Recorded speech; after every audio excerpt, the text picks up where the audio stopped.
Surah 68, Al-Qalam, the pen. In the name of Allah, the most merciful, the most compassionate. Noon, by the pen and what the scribes write. By your Lord's grace, you are not afflicted with madness. And surely, yours shall be a never-ending reward. And you are certainly on the most exalted standard of moral excellence. So you will soon see, and they too will see. Which of you is afflicted with madness? Surely, your Lord knows well those who have strayed from His way just as He knows well those who are on the right way. Do not then yield to those who reject the truth, decrying it as false. They would wish you to be pliant so that they too may be pliant. And do not yield to any contemptible swearer, the fault-finder who goes around slandering, the hinderer of good, the transgressor, the sinful, the coarse-grained, and above all, mean and ignoble. Whoso acts simply because he has wealth and sons.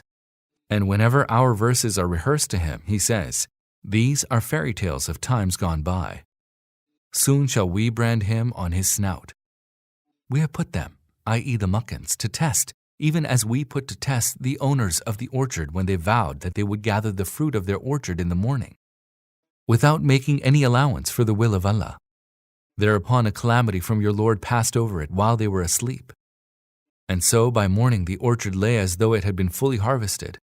At daybreak they called out to one another, "Hurry to your orchard if you would gather its fruit." So off they went, whispering to one another, "No destitute person shall enter it today." They went forth early, believing that they had the power to gather the fruit. But as soon as they beheld the orchard, they cried out, "We have certainly lost the way. Rather, we are utterly ruined." The best among them said, "Did I not say to you, why do you not give glory to your Lord?" They cried out, "Glory be to our Lord, certainly we were sinners." Then they began to reproach one another. They said, "Woe to us, we had indeed transgressed. Maybe our Lord will give us a better orchard in its place. To our Lord do we penitently turn." Such is the chastisement, and the chastisement of the hereafter is assuredly even greater, if only they knew. Surely, the God-fearing shall have gardens of bliss with their Lord. What? Shall we treat those who have submitted to our command like those who have acted as criminals? What is the matter with you? How ill do you judge? Or do you have a book wherein you read that in the hereafter you shall have all that you choose for yourselves? Or have we sworn a covenant with you which we are bound to keep till the day of resurrection? A covenant requiring that whatever you ordain for yourselves shall be yours. Ask them, which of them can guarantee that? Or has something been guaranteed by any of those whom they associate with Allah in His divinity? If so, let them bring forth their associates, if they are truthful. On the day when the dreadful calamity will unfold, when people will be summoned to prostrate themselves, and yet they will not be able to prostrate.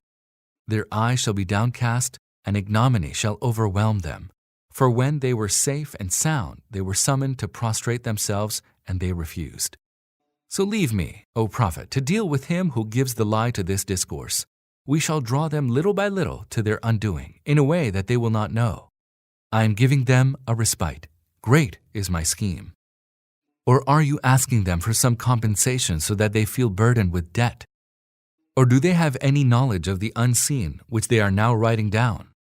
So bear with patience until the judgment of your Lord comes, and do not be like the man in the fish, i.e. Jonah, who called out, choking with grief.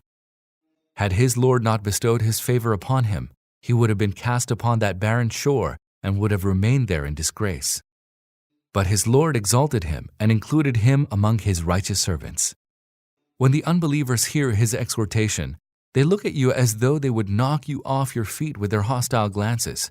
They say, "Surely he is afflicted with madness," although this is nothing but an exhortation to goodness for everyone in the world.